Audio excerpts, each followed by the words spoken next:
Hello students. In continuum mechanics, next we discuss the topic of first extension of Stokes theorem, and then we discuss the topic second extension of Stokes theorem. These topics are last topic of this chapter. First extension of Stokes theorem. इससे first Stokes theorem का जो statement बताया था वो clear होना चाहिए सभी को. स्टोक्स थ्योरम में आप लोगों को बताया था close integral of Q I D Y I, इसके अकॉर्डिंग अपना स्टेटमेंट था line integral along to the curve C is related to the surface integral as surface integral of N I epsilon आई जे के N vector N dot curl Q, ठीक है, del cross Q. तो इसके according epsilon i जे के Q के coma जे D S, ठीक है.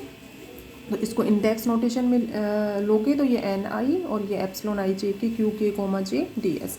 तो ये अपना मेन स्टोक्स थ्योरम का स्टेटमेंट था.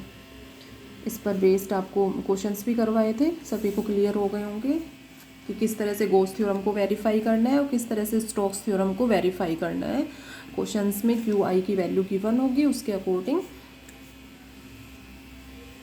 सभी को लास्ट जो एग्जांपल्स हैं क्लियर हो गए होंगे.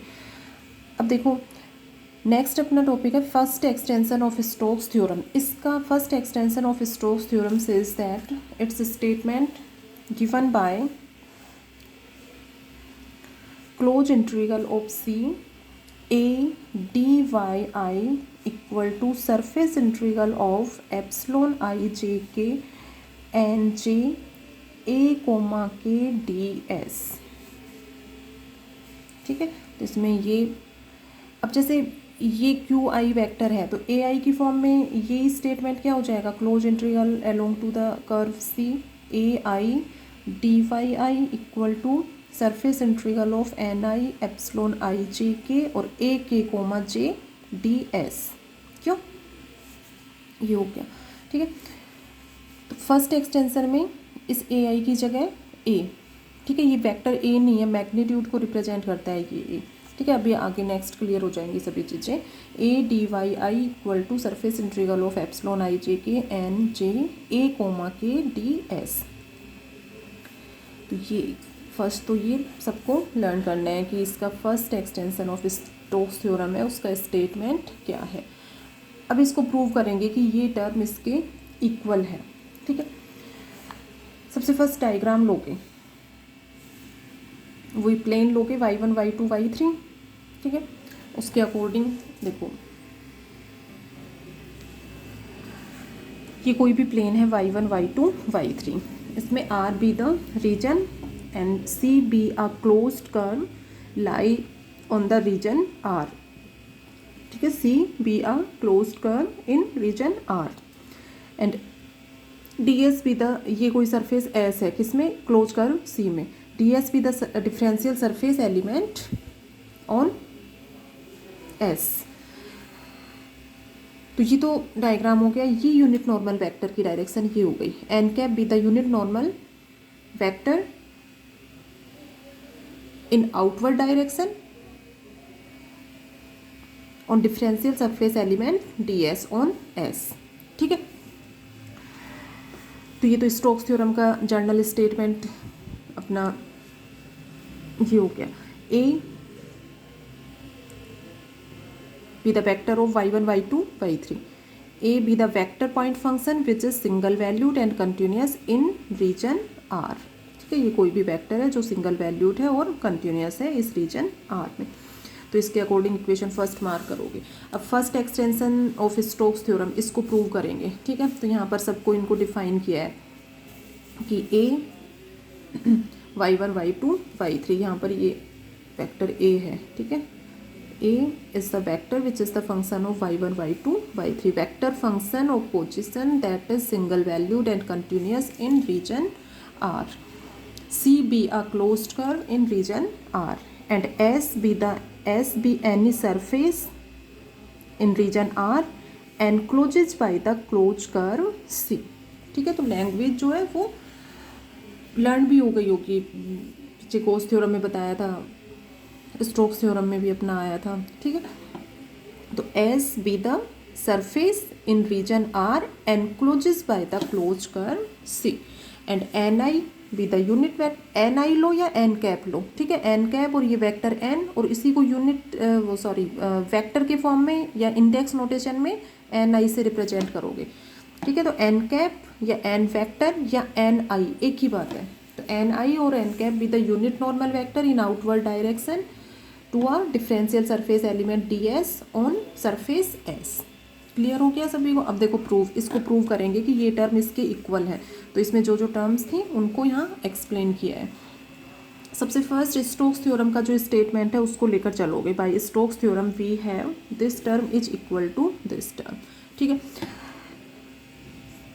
Close curve along to c A I D Y I equal to, सबसे फर्स्ट चेंज करोगे आई को जे से, जे को के से, के को आई से। ठीक है, तो आई को जे से साइकिल के फॉर्म में इसको आई को जे से चेंज किया। ठीक है, आई जे, जे को के से, के को आई से, ये है आई कोमा के हो जाएगा डी एस, और इक्वेशन नंबर फर्स्ट मार्क करोगे। तो सबसे फर्स्ट राइट हैंड साइड जो है उसमें आई को जे से चेंज करोगे। अब आई जे से चेंज होगा तो जे के से होगा, और के आई से है, ऑब्वियस है। ठीक है, तो इक्वेशन नंबर फर्स्ट हो गया।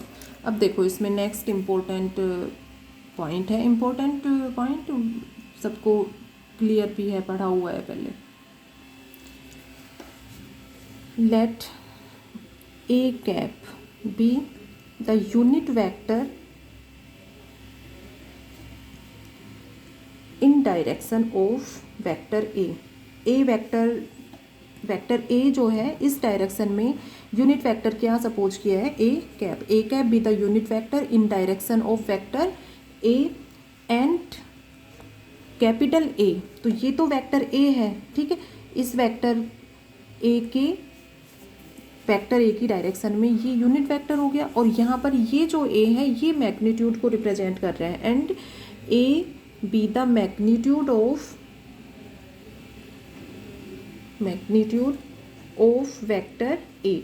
देन यूनिट वेक्टर को इजीली डिफाइन कर सकते हो सभी। ए कैप इक्वल टू कैसे डिफाइन करोगे, vector A upon magnitude of A. ठीक है, जैसे A1 अपॉन ये इसका मैग्नीट्यूड हो गया। ठीक है, तो जो भी यूनिट वेक्टर है ए कैप उसको वेक्टर और उसका मैग्नीट्यूड उसके डिवीजन के फॉर्म में डिफाइन करते हो। तो यहाँ से A cap equal to vector A upon A, ये मैग्नीट्यूड है, ये वेक्टर ए है, और ये यूनिट वेक्टर है इसके डायरेक्शन में। ठीक है, तो ये तीनों चीज़ें क्लियर होनी चाहिए। तो यहाँ से vector A cap into A हो जाएगा। इंडेक्स नोटेशन में रिप्रेजेंट करोगे इसको तो ये हो जाएगा ए आई, और ए कैप है, ठीक है, वेक्टर है ये, तो इसका भी इंडेक्स नोटेशन में ये हो जाएगा ए आई कैप, और ये मैग्नीट्यूड है, तो मैग्नीट्यूड जो है वो एज इट इज रहेगा। ठीक है, मैग्नीट्यूड को under the root of square plus square इस तरह से रिप्रेजेंट करते हो, तो ये एज इट इज रहेगा। और इनको इंडेक्स नोटेशन में A I equal to A I cap dot A. अब ये ए आई की जो वैल्यू है इसको इक्वेशन नंबर फर्स्ट में एज इट इज पुट करोगे। देखो इक्वेशन नंबर फर्स्ट ये है अपनी, ये है। अब यहाँ पर ए आई है और ये ए आई, ठीक है, तो ए आई की वैल्यू यहाँ से एज इट इज पुट कर दो इसमें। ठीक है, इसलिए यहाँ पर इसको चेंज किया था। ठीक है, कि दोनों ये सेम हो जाए यहाँ पर, और इनकी वैल्यू यहाँ से पुट करोगे। तो ए आई कैप इंटू ए, ये यहाँ पर पुट कर दिया एज इट इज, और ये यहाँ पर। ठीक है, N J epsilon J K आई के रिस्पेक्ट में डिफ्रेंशिएशन हो रहा है। ठीक है, ये एज अ कांस्टेंट बाहर ले लो इसको, और ये हो जाएगा ए कोमा के, ओनली इसका डिफ्रेंसिएशन होगा d s. A cap as a constant, unit vector है ये, कॉन्स्टेंट के फॉर्म में बिहेव करेगा।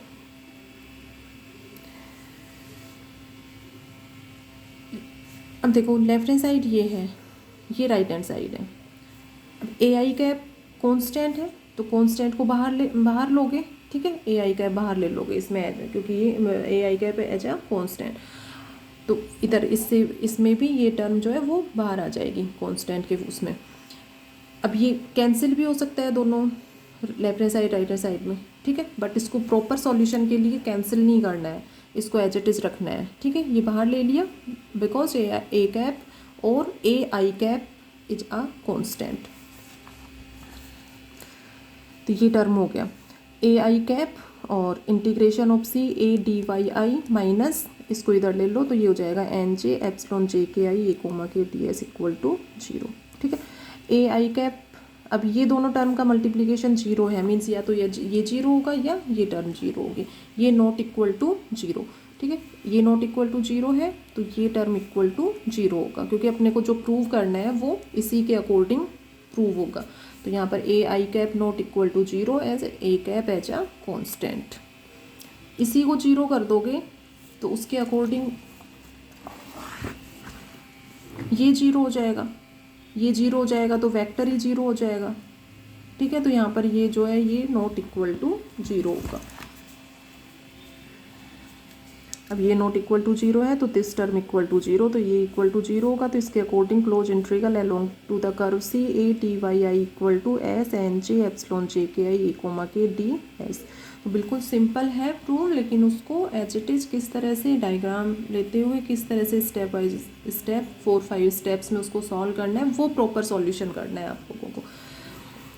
तो ये यहाँ से ये हो गया, एप्सिलॉन जे के आई की वैल्यू भी 1 होगी और आई जे के की वैल्यू भी 1 होगी, ठीक है। तो n j as it is रखो और ये जे के आई और ये आई जे के दोनों इक्वल होंगे इस कंडीशन के according, epsilon i J K आई और के आई जे, ठीक है। इवन परमुटेशन हो गया तो तीनों की वैल्यू +1 होती है, कोमा के डी एस। तो यहाँ से integration of C A D Y I equal to, ये इसी फॉर्म में अपने को प्रूव करना था। तो which is the first extension of Stokes theorem. तो मेन जो स्टोक्स थ्योरम है उसके अकॉर्डिंग तो रिजल्ट अपना integration of C A I D Y I equal to ये होता है, और फर्स्ट एक्सटेंशन जो है उसमें ये a D Y i magnitude है, ये एप्सिलॉन आई जे के एन जे ए कोमा के डी एस। तो दोनों फॉर्म्स में ये लर्न होना चाहिए, और इसके next second extension of Stokes theorem आएगा तो उसका न्यू स्टेटमेंट, न्यू फॉर्म है उसका थर्ड, तो उस वो भी अपने को तीनों के जो स्टेटमेंट्स हैं वो लर्न होने चाहिए, और किस तरह से क्या प्रूव करना है वो क्लियर होना चाहिए। तो इसमें मेन पॉइंट यही है कि unit vector A cap equal to vector A upon magnitude of A, तो इसके according vector A cap into A हो जाएगा, इंडेक्स नोटेशन में ये वैल्यू हो जाएगी, फिर ए आई की वैल्यू पुट कर दिया दोनों साइड, ठीक है। ए आई कैप एज अ कॉन्स्टेंट बाहर ले लो, ये नॉट इक्वल टू 0 होगा, ठीक है, ये नॉट इक्वल टू 0 होगा तो ये टर्म इक्वल टू 0 होगी, उसके अकॉर्डिंग ये पार्ट अपना प्रूव हो जाता है। नेक्स्ट देखो second extension of Stokes theorem. Second extension of Stokes theorem, इसमें क्या है, close integral along to the curve C epsilon आई जे के ए जे डी वाई के। इसमें इंडिसेस का बहुत इंपॉर्टेंट रोल है कंटिन्यू मैकेनिक्स में। तो इंडिसेस जो है जिस फॉर्म में है वो उसी फॉर्म में लेते हुए उनको सॉल्व करना है, अदरवाइज कंफ्यूज हो जाओगे और मिस्टेक हो जाएगी डेरिवेशन में। तो बहुत अच्छे से प्रैक्टिस करना है। इसमें जो भी फैक्टर आइडेंटिटीज जितनी भी करवाई हैं उन सभी को अच्छे से प्रैक्टिस करोगे। एक्सप्लेन आप लोगों को बहुत अच्छे से कर दिया है एक एक चीज़, और बहुत स्पीडली भी नहीं करवाया, बहुत स्लो चल रहा है अपना। तो जितना हो गया उसको बहुत अच्छे से करो। ये चैप्टर कर लोगे 2 क्वेश्चन इसी में से मिल जाएंगे आप लोगों को। यूनिट वाइज सिस्टम है नहीं, वही 50% सॉल्यूशन करने हैं अपने को, 50% अटैम्प्ट करना है पेपर। तो 2 क्वेश्चन जो है वो इसी चैप्टर से कवर हो जाएंगे। तो चैप्टर को अच्छे से रिवाइज करोगे। एप्सिलॉन आई जे के ए j d y k equal to surface integral of a j comma j n i minus a j n j comma i ds। ठीक है, अब इस पार्ट को प्रूव करेंगे कि ये टर्म इसके इक्वल किस तरह से है। ठीक है, इसमें ये एज इट इज लोगे स्टेटमेंट में जी कि vector A and C and S and N I. ठीक है, ये चलिए अब लर्न भी हो गए होंगे सभी को कि ए be the vector function that is single valued and continuous in region R, C be a closed curve in region R, and S be the surface in region R encloses by the closed curve C, की S कोई भी surface है जो कि C के द्वारा enclose हो रहा है, C के द्वारा बाउंड हो रहा है। एक यूनिट नॉर्मल वेक्टर है, n cap be the unit normal vector in outward direction on the differential surface element d s to the surface s. ठीक है, कि ये differential surface element d s है, इसके आउटवर्ड डायरेक्शन में unit normal vector n cap है, किस surface के अकॉर्डिंग, एस सरफेस के अकॉर्डिंग। तो स्टेटमेंट लोगे, second extension of Stokes theorem वो नोट करोगे, और उसके नेक्स्ट ये 4 पॉइंट यहाँ तक इनको as it is second extension में भी अपने को शो करना है। नेक्स्ट वीडियो में इसका प्रूव कंप्लीट करेंगे, इसमें कंप्लीट नहीं हो पाएगा। तो स्टोक्स थ्योरम का स्टेटमेंट और ये इसको सभी अच्छे से रिवाइज करोगे।